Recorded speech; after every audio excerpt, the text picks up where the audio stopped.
it off, man. This is the book versus IG Live. You got June Archer. You have Christopher Freeman.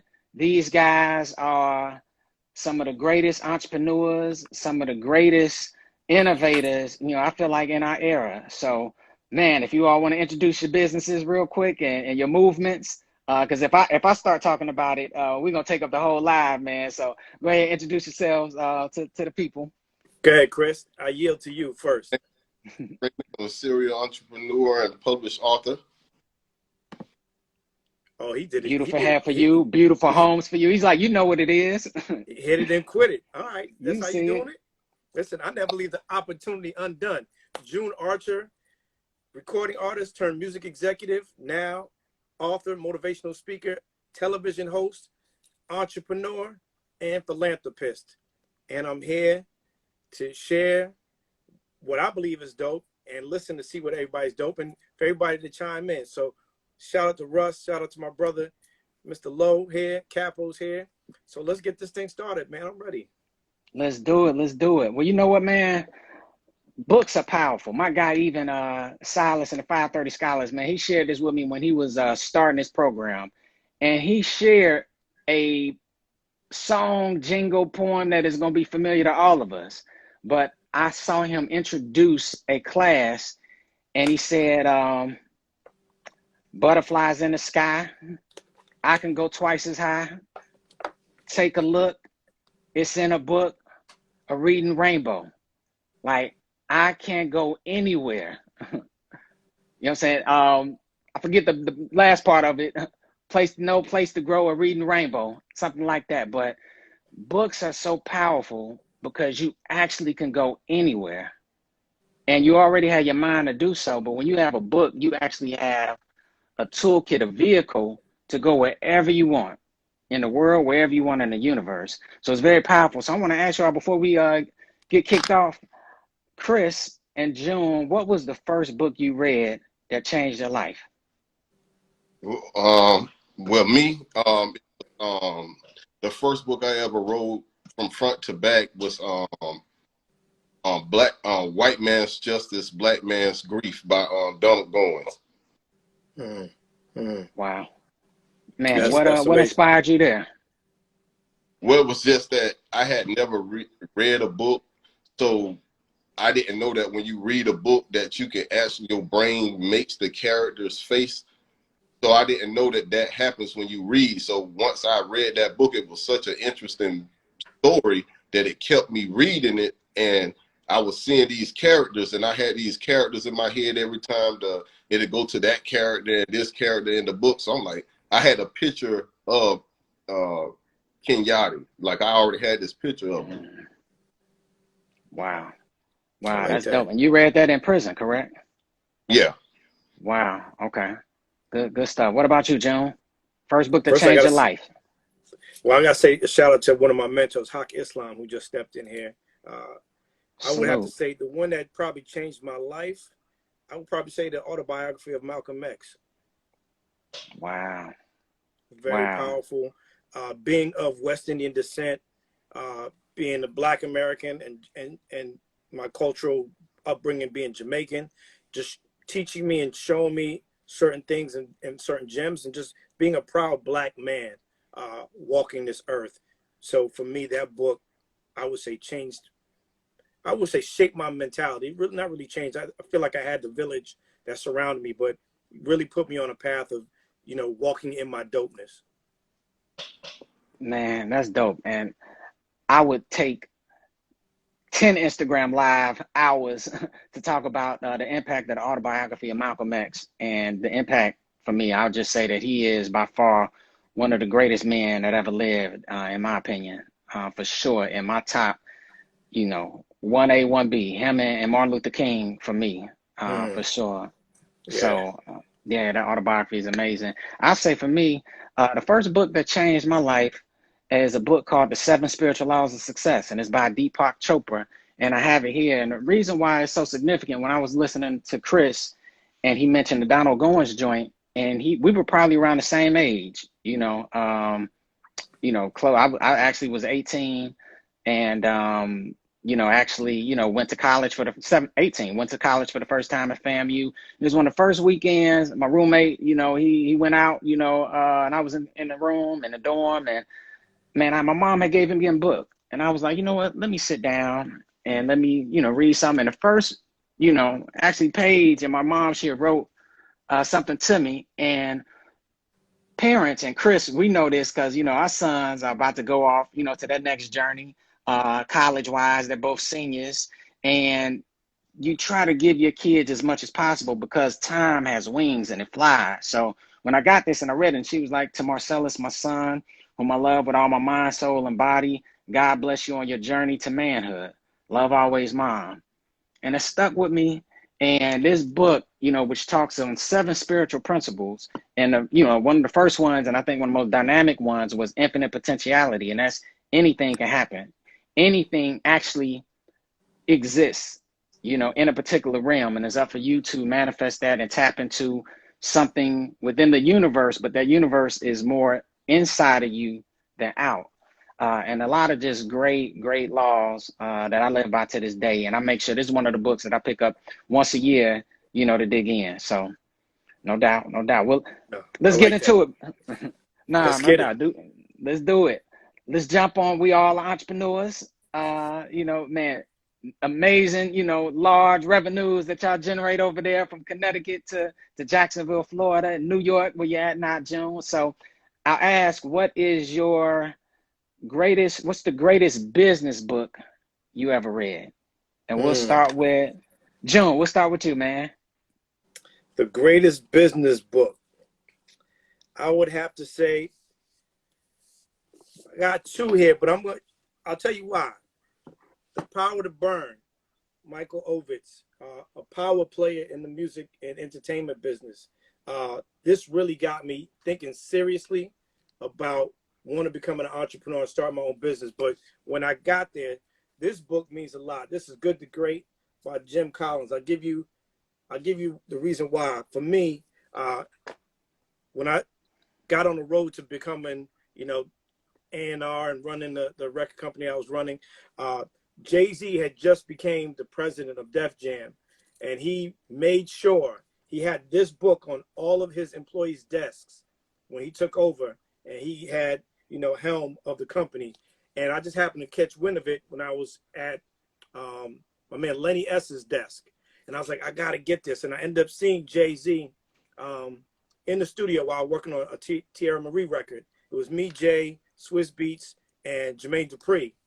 And he's just like, yo, did you read the book? And I'm like, nah, you know what? That would be the last time I see you and you ask me about this book. And I read this book and it changed my mentality based on, there's some people who are ready to go from good to great. There's some people who want to go from where they are to good, but you can't always help those people. You got to find a way to get them to that level. But going from good to great, this book right here, from a business standpoint, it just lets you know, man, some people are ready to make the leap while others aren't. So I would have to go with Good to Great, Jim Collins. That's dope. That's a classic. I just want to weigh in on that book just to say, and then Chris, we're gonna get your the greatest business book that you ever read. June, that book is so powerful. A homie that's on now, 530 Scholars, Silas, we talk about that book very often because there's a principle in there. It's called the hedgehog principle. And what that is, what it pretty much means, you had a hedgehog and a fox, and the fox has all these different ways of trying to catch his prey, and the hedgehog just has one thing they do that protects themselves. They ball up, spike up, and they protect themselves, and there's nothing that can be done. So it's focusing in on that one thing that you do best. And he has even an overlapping principle around how you discover that. What's that intersection and interlap? And what that is one, what are you passionate about? What do you love? So that's one quadrant. And 2, what do you do better than anybody else in the world, skill-wise? And that's very important for people to figure out. So you got what I love, then you got what I do best, and then that 3rd is what's going to be most profitable. Correct. And when you find the overlap in that, you there. So that's a dope book, June. Heavy way to start a verses, man. The overlap for me is just being good to people, right? I'm a people person. And when you're good to people and you're able to feed them something that's going to nourish them, right? That's where you find success. And that success will hopefully give you the opportunity to make money. But when you're good to people and you got something that's going to nourish them, it's going to inspire and motivate them, that's where my strategic sweet spot was. Just loving people and bringing them together for the sole purpose of making them feel good and inspiring and motivating them. That's it.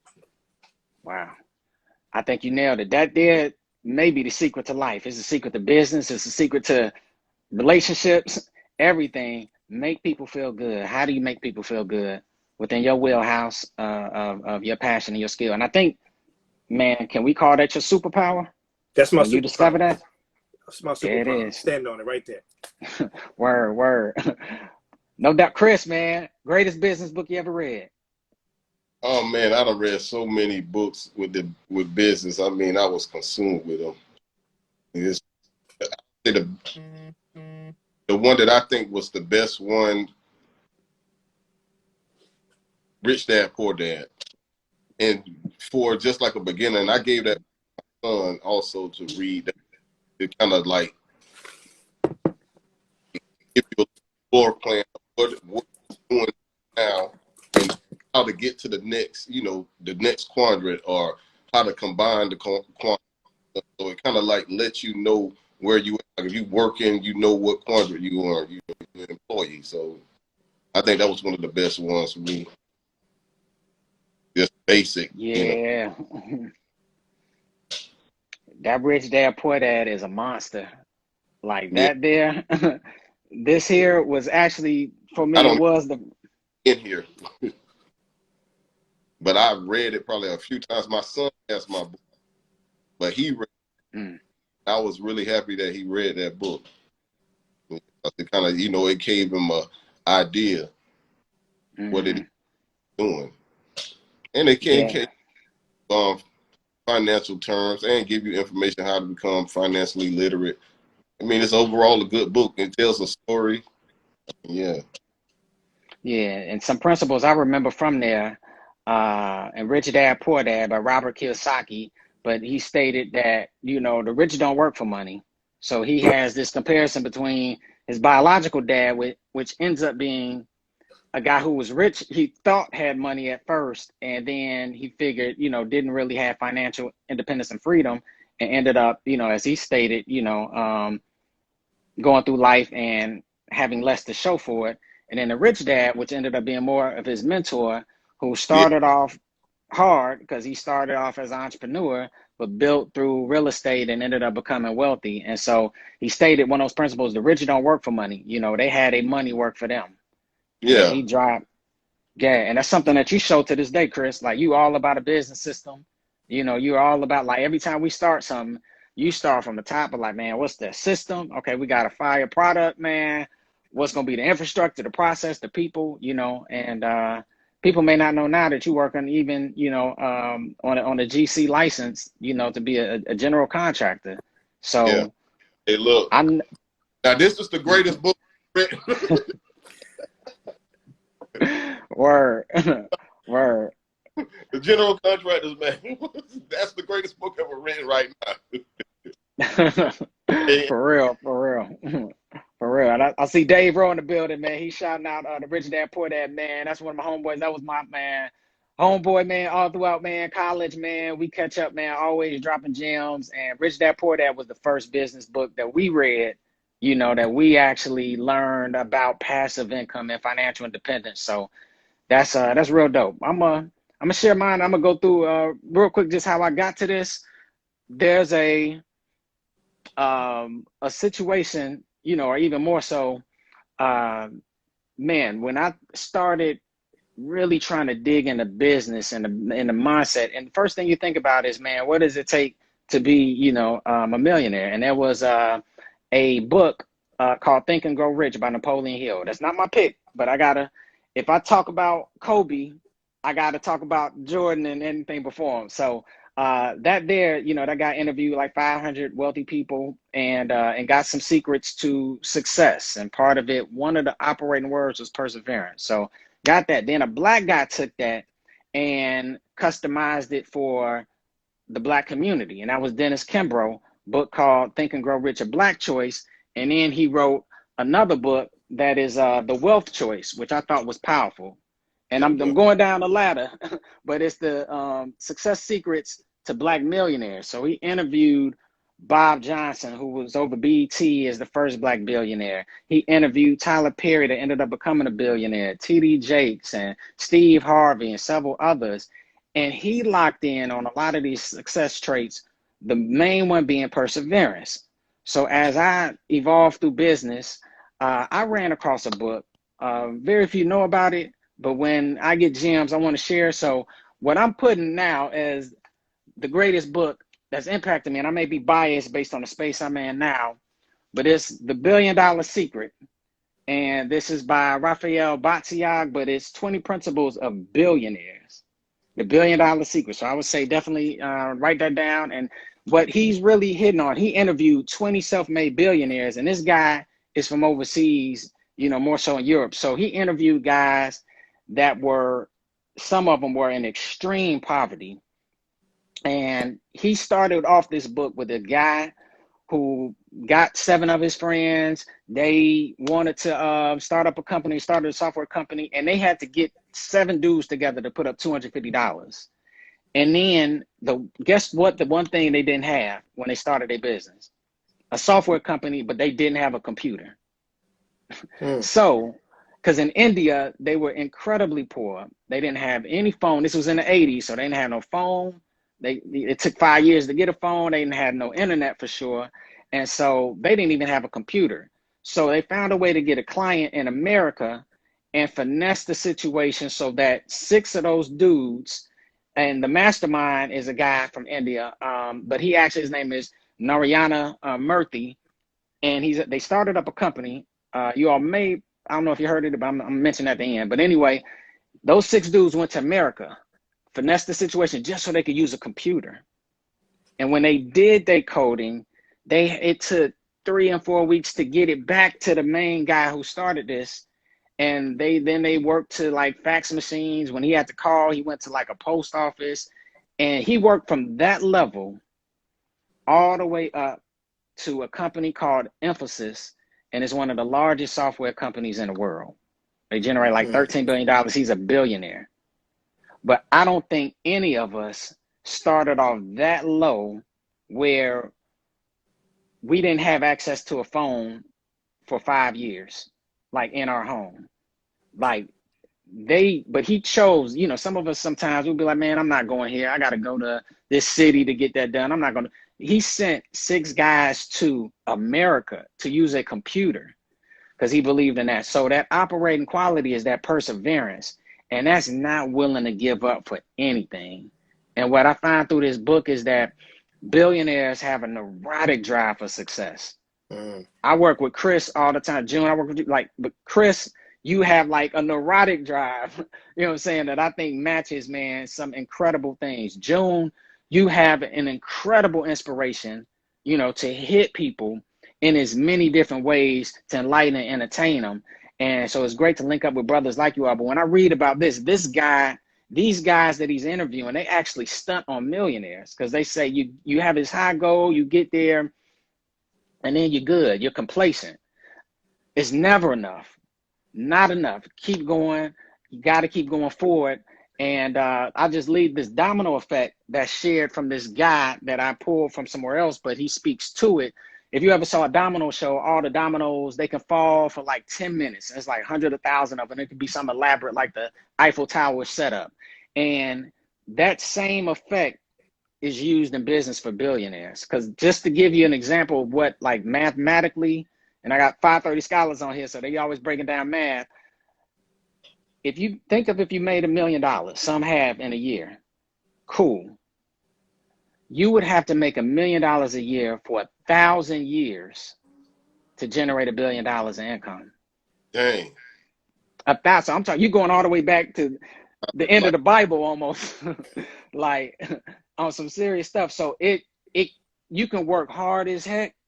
That's not how you become a billionaire. So this domino effect for billionaires is, one, determine the chain of events that's going to change the world, predict the future, determine what those chain of events, just like a domino, you got to really see how all them dominoes are going to fall. And then you got to acquire the dominoes and sequence, you know, for that design.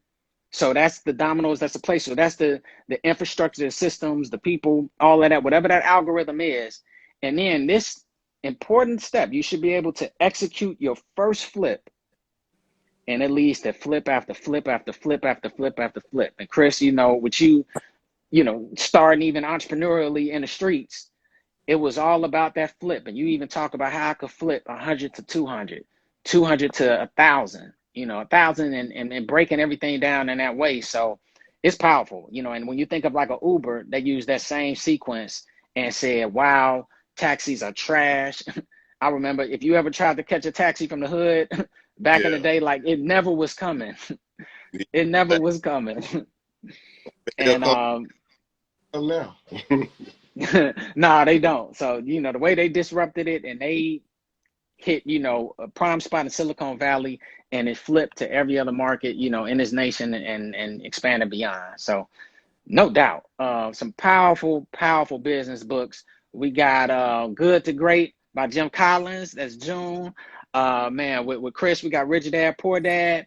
And then this book, The $1 Billion Secret. So definitely some good stuff. Next one, urban novel. And I'm gonna go first because I'm gonna be really quick. I thought about, man, should I bring up the Souljah, man, Sister Souljah, man? Should I bring up, man, Iceberg Slim? I didn't read those books. And so I gotta be honest, because I grew up in Chicago, and when I went on the west side, you know, to go to school, and I would see these old pimps and they'd be like, youngin, you need to get that chick on the track. And it was nothing cool about a pimp to me, man. So like I missed out on some of that, and I saw so many things in reality that I never gravitated to urban novels. So I'm going to sit back and listen to you all's urban novels that you all feel are the greatest and how they inspired you, because this is going to be a lesson for me. All right, then I'm just gonna go, Chris. Go ahead. This book inspired me to want to be a better man, and it wasn't even written for me. So I'm gonna have to agree with you. I'm gonna go with Coldest Winter Ever. That's a bad book, boy. By the sister, Sister Souljah. Wow. Amazing book, amazing book. I've given this book to young women. I've given this book to nieces. I'm just waiting for my daughter to get of age to read this. But I feel like this book, especially for young men, I'll probably have my son read this, is a book for young people who are trying to find their way, who feel like, man, it's hard for me to express myself. It's hard for my parents and adults to understand me. This book right here, The Coldest Winter Ever. No doubt. We got Sharontel in the man in the chat, man, saying yes. Homeboy Silas, man, said he gave that to his daughter like a couple of days ago. He told me that. Like, that's wow. That's major. That's dope. That's dope, man. Chris, what you got for the man, greatest urban novel that you've ever read? Like he took one of them, but I still got that on one of my you know, favorites. But I'll say favorite urban novel would probably be Dopefiend by Donald Goines. With the dude Pokey was a dope. Wow. Yeah, that was a really good book. Like that was a good book. That was a good book. And that dude, the way he described everything, like I was in a dilapidated building. Like, like that was the first time I even heard that word. I learned that word. Like that dude had an extensive vocabulary in those books, and it was an urban novel, so it kept reading it. And it was well written, and it was and the thing about his books, it never turns out like the dude don't walk off into the sunset. It be real life. Like Donald Goines, all his books be like, it can happen. Like the people don't get away with the jewelry that they robbed the store. The police was waiting down the street and to blow their head off and to put them in jail or whatever. So Pokey, like he turned out to be a dope fiend at the end of the thing, and he was this big dope dealer. Yeah, Donald Goines is a phenomenal writer. Phenomenal writer, Chris. You can't put his books down. Yeah, you can't put it. Once you open it up, it's a page turner. You just don't put that book down. From even Pimp. Pimp was another one. Yeah, Pimp. Another one. Pimp was good. Iceberg Slim. I mean. Hey, Pimp is in one of mine. You're telling all my good books, man. Oh man, listen. Let's go to that. Let's keep it going. No doubt. And before we move on, let me ask, why are urban novels important to the culture? Why are they important now? Even now where you got movies and streaming, you know, where, you know, people are getting used to video a lot more. Why would an urban novel still be important to read in today's culture? I say it's entertainment. Because a lot of times people don't like to learn stuff, but reading a book will trick you into learning stuff. Like you'll get a vocabulary, you'll learn good grammar from reading books. So reading an urban novel, to me, it'll trap you into where you know, like a lot of times, like dudes that go to prison, you can be looking at them like but those dudes have real good vocabularies and good grammar. Like a lot of dudes that have been to prison, they can write really well, write real good letters. They like if you see them type stuff on Facebook, you know, like you can read some people, they use the wrong words with dare instead of dare, and dudes in prison, they know the words to put. They know where to put a comma, a period there, because they keep reading stuff. So, and a lot of them read urban novels. So you got dudes that's straight up gangsters, like killers. They ain't never read nothing, chasing books every day. Man, you got that new such and such, boy. And then they get in there and they stuck in it. They gonna read it, then they gonna go look for another one. So what they doing is they expanding their vocabulary and they getting good grammar. So when they write those letters home, be like, man, Junior talking smart. What is he talking? Junior just started to express himself. He got an arsenal of words now that he can use to express himself now. So that's what I like about the urban novels. I have to agree with Chris. You broke that down brilliantly. Yeah, that's dope, man. I think when you look at books like Coldest Winter Ever and the stories that are in there, right, and reading them, like one of the things that I love about that book is just being quick-witted, having the street smarts to put that into practice, right? And then you have it, right? We try to pour all these things into our young people, right? But they won't learn until they're put into a situation that's going to allow them to put forth the best foot forward for everything that they learn. We could hear our parents talk about these things time and time again, right? Marcellus, hold the door for a woman. Marcellus, be nice to a woman. But until you're put in that situation where a woman is getting ready to go to the door and you grab the door and you realize, oh man, being a gentleman, that smile, that look, that appreciation of thank you, that gratitude was like, oh man, what my mother said is true. Like being a gentleman, that feels good. Right? Yeah. Or being smart, paying attention to your surroundings, right? You know, these urban novels are important because the stories are tried and tested, right? So when you go back and you read these things, Coldest Winter Ever is, let's look at the date on this thing. Let's look at the date on this thing, guys. I read that book like 3 times. Here it is. Hold on a second. The date on this thing is 1999. Mm-hmm. It is 2021. And guess what? The lessons in this book are still relevant today, even more today. Even more now today. With police brutality, with our young Black women getting raped, getting taken advantage of, being stolen. This book now more than ever is important. That's the reason why we need to make sure that we continue to educate our kids, but put a book in front of them. You'll change their life. You'll broaden their vocabulary. I promise you. I promise you. I agree with Chris. Wow. And that was actually a question that was asked by 530 scholars, and you broke that down. And I think they wanted to know what was one change you made because of that. And it sounds like the way I look at women, and not that I look at them any differently, but it gave me an appreciation for, that was 99.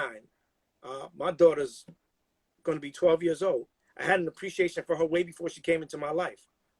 And then when she came to my life, I realized that I have to be her protector. I have to be the man that she sees that will protect her and love her, so that when she goes out into the world, she'll attract that, because that's the only thing she knows. And she knows it because I'm treating her like that. I'm treating my wife like that. I'm treating her mother like that. So it's only going to be expected that she's even is attracted to that and wants that in her life.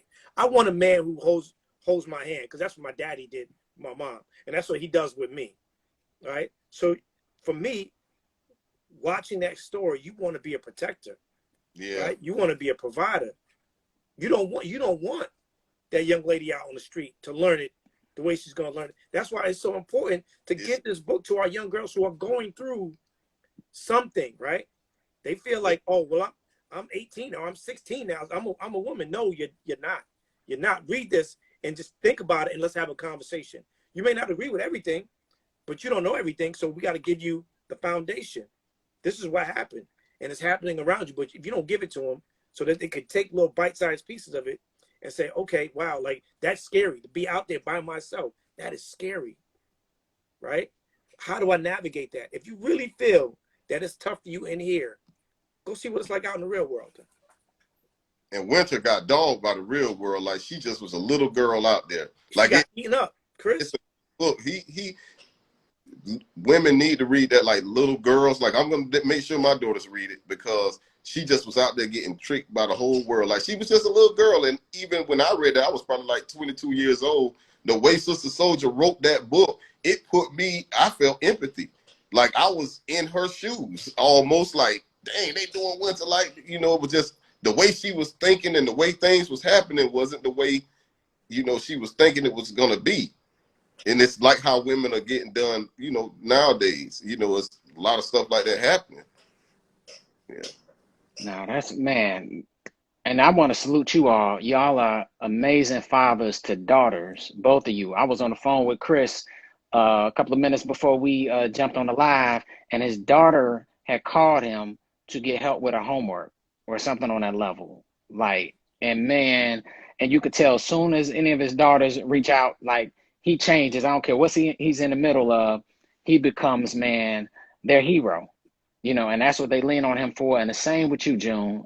We got some great fathers, you know, of daughters, particularly, you know, on this live in the chat. And we have some amazing women, some of which because they had great fathers in their lives. So one who's on, Dr. LaTanya Riddle, man, she has a phenomenal father.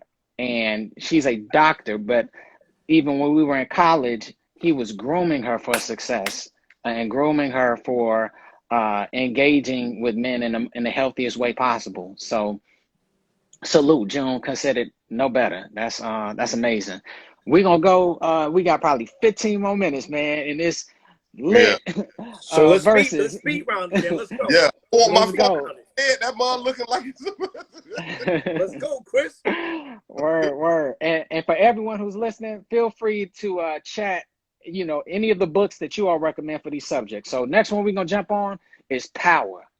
So, man. I got to give June, go ahead. Go. Because I'm going to salute you because you on thisis50.com, man. You do the interviews there. So, man, I don't know. I need to go before.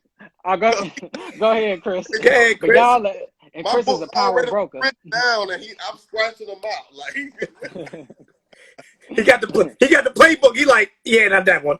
Yeah. Oh, he got. Yeah, but I mean that's good, man. But I'll say my favorite, the book that I think is for power is The Prince by Niccolo Machiavelli. Woo. And, you know, it was written like 500 years ago, but it's actually a letter from Niccolo Machiavelli to Lorenzo de Medici, and it's telling him how to become become a king and how to run a kingdom. So like this book, like this is what I get psyched up. When I psych myself out to start a business or to get into, like when I open up a business or something, I go back and read certain parts of that book because it kind of makes me focus on how I'm gonna attack, you know, the business, like the competition, or how I'm gonna put it into play. So it kind of psychs me out. I go back and read that book. It's only like 80-something pages because it's a letter, but it's a really good book. That's a tough book. It's not the easiest read in that old English, but man, Chris, you like break down them power books. Like Chris actually the he thesaurus. taught me, some of them principles of, within the Prince and broke that down. So there was a reason Tupac named that last album when he was alive, Oh yeah. Machiavelli. Like he was on something. I don't think he applied the principles. So I don't think he because a lot of times, even though, and I love Tupac, you know what I'm saying? But that book right there, you got to kind of read that book with a thesaurus. Like if you don't sit there and read thesaurus and you just thinking you can use it like dogma and parsimony, like those words, they don't use those words. What does that mean? And then you're just going to keep going forward. If you got the time to sit there and dissect it like that, that's how you will understand that book. And then Robert Greene stole half of it in the what is the 48 Laws of Power. Thank you for that. Thank you for that alley-oop, Chris. Oh God. So oh God. Hey, look how many references is to the Prince in that book. It's a lot. A bunch of them. Book. I love that book too now. A bunch of them. And as you can tell, yeah, there's a bunch of them. I want you to see. I don't have them just because they look good on the shelf. I just want you to see. Like listen, this thing is tried and tested. This page is coming out. The 48 Laws of Power. Yes. That's my pick. That's my pick. Wow. I know we're running on time. I think this speaks for itself. Speak on it, June. Mm-hmm. No, I think this will speak for itself. Yeah, it does. And a close second. I can't see that. Oh, that's Sun Tzu. Is that Sun Tzu? Yes, it is. Oh, the yeah. Art of War. Art of War. The Art of War. Very close second. A very close second. Yes, y'all hit on probably the top 3 power books, you know what I'm saying, of bestsellers, ever. So, man, I'm going to go with a derivative. He threw you the alley-oop. You threw it off the backboard. So I'm going to come through Blake Griffin rookie year style. I'm going to put up there the 50th Law. And this is Robert Greene and 50 Cent. And they took all of that and then they created a book that was leaning more into 50 Cent's mindset, you know what I'm saying, within the culture. And for me, the concept is all around being fearless. And fearless is king. And, to remain just supreme, you have to really lean and being fearless is being very aware of your reality. And I remember, 50 Cent said in there, whether it was in the streets or the corporate or the music industry, the greatest mistake people would make is when they allowed their mind to go soft and their eyes to go dull, meaning that they weren't looking for the changes. And we see so much disruption and change. They got to a level and wanted the good times to last forever and never wanted a bad time to occur. And he was like, you have to really take all that negative energy. And of course, he goes through his life. And June, by you working with 50 Cent and on his platform, you know so much behind his grind, but he experienced a lot of pain and literally dealt with some life jeopardizing circumstances, dropped from a label. But he talks about how he used all of that to become a greater artist than he could have ever imagined. And he embodies that to this day. And, even Robert Greene says, and monitoring him for a year, that was his superpower, that he's the most fearless person in any room he walks on, whether he's got a suit on or whether he's got on a white tee, on the block. So salute, because that's a trilogy and even a quadra effect of all those books that kind of tie in together. So no doubt. Jumping into the autobiography. That boy finna pull out my book. Nah, I'm gonna go left. So I'm gonna stick to my roots. I'm gonna stick to my roots on this one, Chris. Let me see if I gotta scratch this out. This book right here, man. I had the pleasure of finally. There were like 3 people I ever wanted to meet. One was Michael Jackson. Barack Obama's on that list, and this gentleman right here pretty much shaped my understanding, my love for the music business and music, period.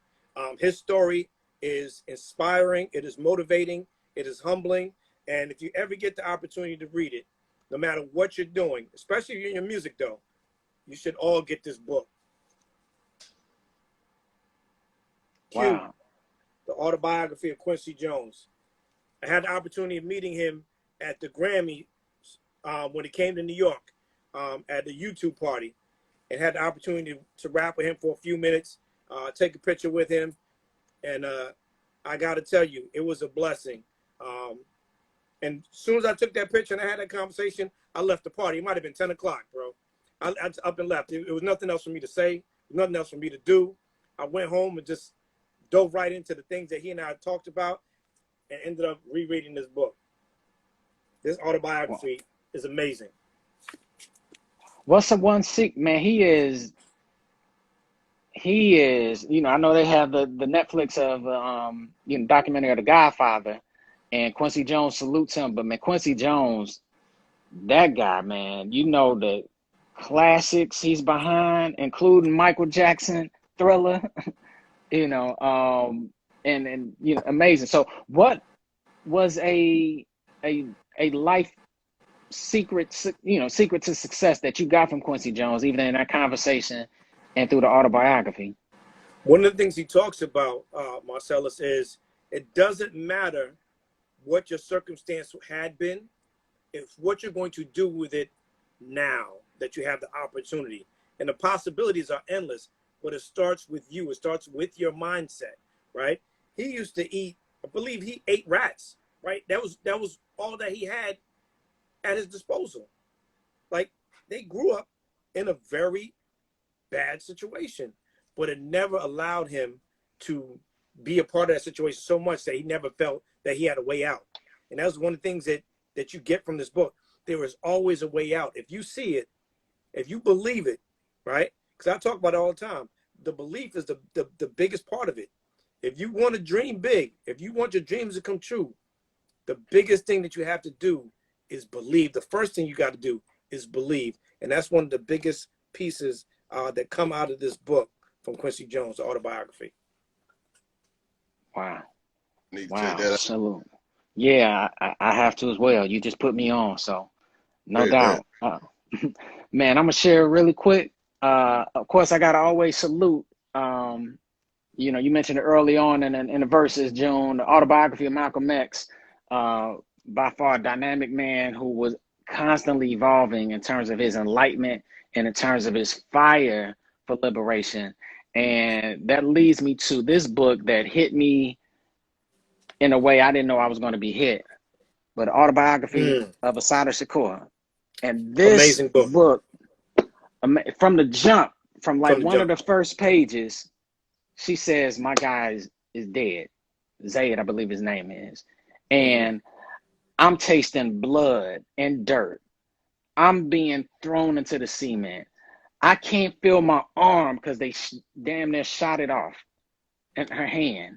You know, and she's talking about, just when you talked about, you know, Sister Souljah and the cold winter and the things that she went through, this woman, Assata Shakur, went through that for real.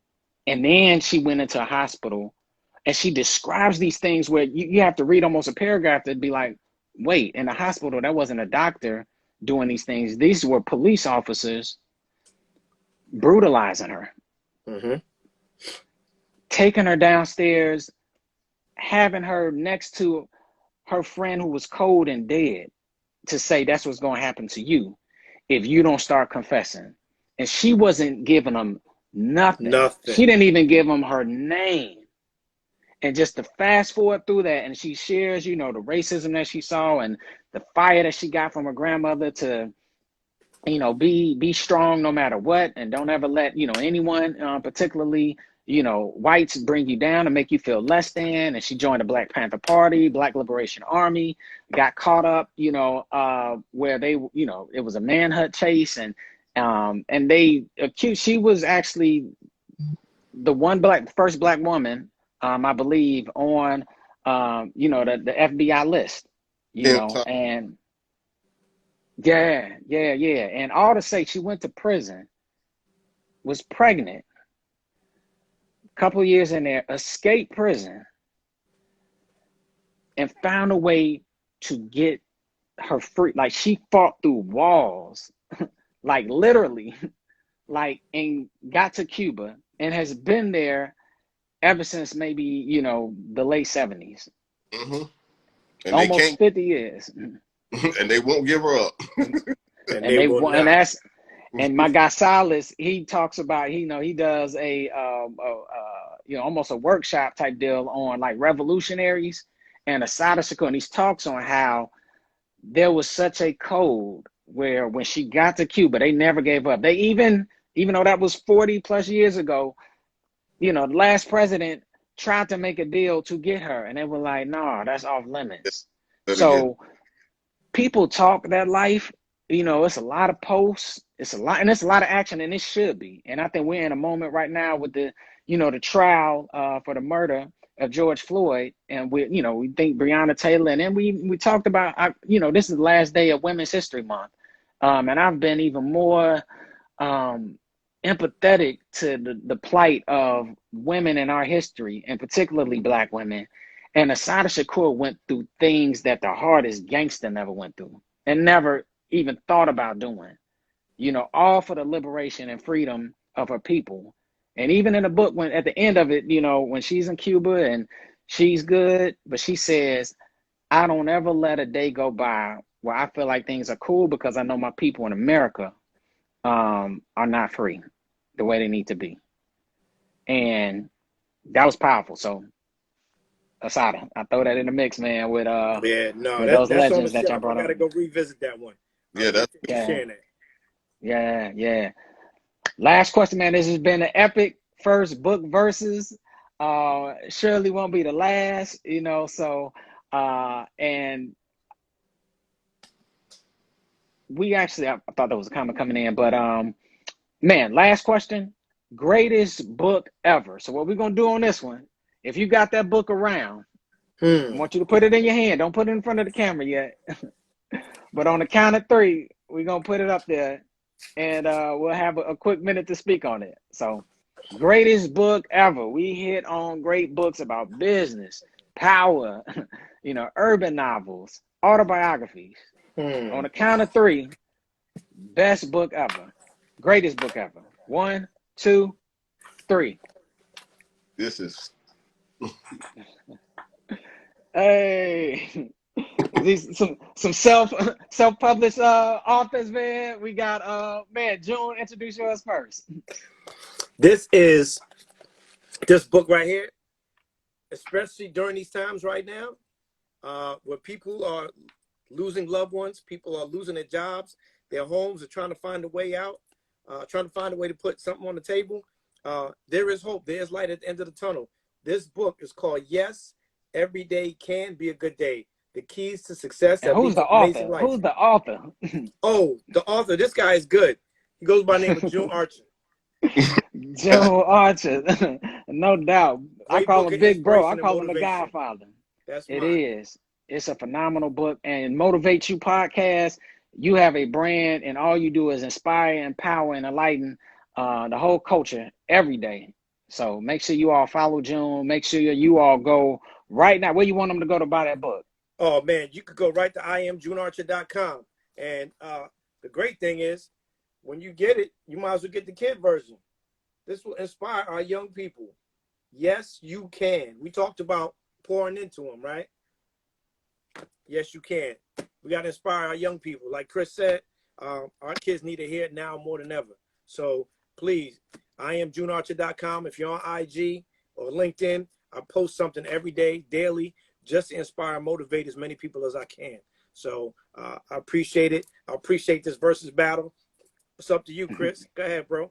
Well, I'll say Run It.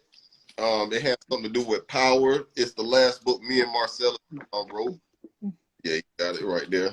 And it's like how to secure the $1 million bag. It gives you a lot of information that you really need.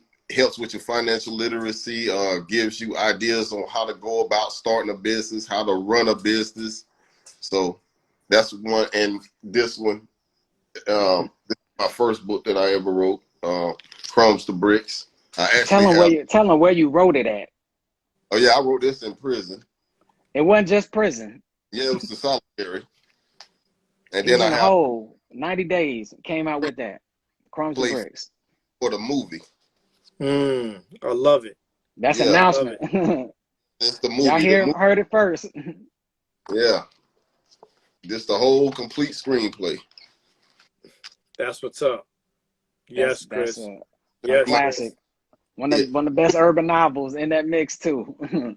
Yeah, yeah. And of course that running in. Man, if you all, this is the first book that Chris and I wrote, Dope Black Boy to Rich Black Man, and it captures his amazing story of how he went, you know, from reprogramming his mind from the streets and, you know, elevating there, was incarcerated, but came out and was able to apply all of those business skill sets that he figured I actually can apply to drive $1 million business, and doing that with Beautiful Hair for You, Now Beautiful Homes for You. And we captured all of the gems. We wrote this after the heartbreak. It took us years, but you know, Trayvon Martin was on our mind, and it was really like, what do these young black males need to know? And we wrote a book, you know, for them, and it captures, you know, so much of history. And one of the gems in there is being proactive is being reactive in your mind first. So one of these whole, you know, one of the themes has been really being able to think big, believe, you know, if you can see it, you can do it, you know, and if it, you know, whatever you can do in your mind and your grind, and it's that mindset and that grind set that is key. And we capture that in this book, break down, you know, everything there is to that. And you know, it's powerful for any people, but particularly young black males. If you have a son, you know, for any parents, you know, on the line as well, is dope as well. So you got some hot books. Y'all gonna be jumping to Amazon.com right now to get any of those, you know, as well. Jump on June's website to get Yes. And man, brothers, I appreciate y'all. Like this is a feel good. I think, man, people got some stuff to really crank up, man, the remainder of 2021 as we jump into, you know what I'm saying, this the second quarter. So yeah, that's thank everybody for joining too. I see one of my childhood friends, Mr. Hakeem Jones. He and I studied jiu-jitsu together under his dad, Dr. Jones. So shout out to him. My sister Sharontel here doing some great things, doing her TV hosting thing, her PR thing. So many amazing people came through, man. Amazing people. And there's a young one, Rhea. She was on as well. I think she's like 11 years old, a young author on the move, doing her thing. She collected books, over maybe 500 books, of only books from people of color or children of color, and she donated them to the schools in her area in New Britain, Connecticut. So shout out to her and her mom doing some great things. They wanted to see more books that had children of color in them for our young people in the elementary schools. So shout out to her as well. Word. Appreciate you all coming through.